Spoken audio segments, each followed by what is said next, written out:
Assalamualaikum warahmatullahi wabarakatuh. Good afternoon, hello everyone. Permit to introduce myself. I am Young Cadet Jidan Muslim Agustian from Railways Construction and Track Technology Major, and I will tell you some of information about railways component.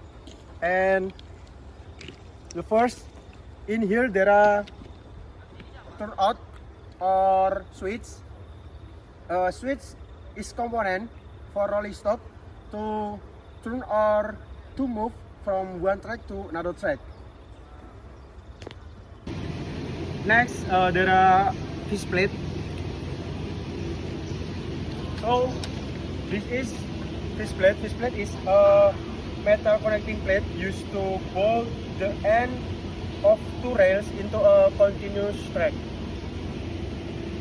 Next, there are rail pad. So this is rail pad. Rail pad is a material available to decrease the vibration transmit from the rails to the sleeper or subgrade. So the rail pad, the position of rail pad is between a fastener and sleeper.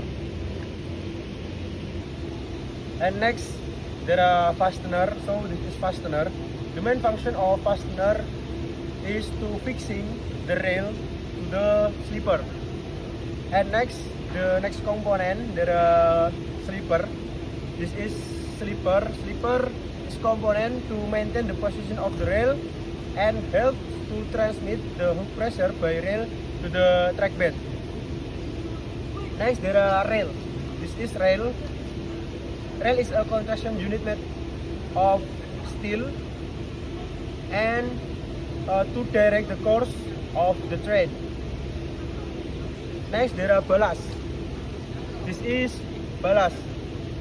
The main function of ballast is withstand the pressure transmitted by the sleeper and distribute this pressure evenly on the road bed and drain the rainwater around and below the sleeper to prevent the subgrade soil from deforming due to moisture.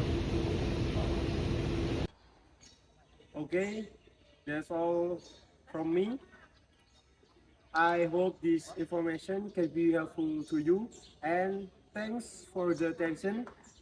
Wassalamualaikum warahmatullahi wabarakatuh.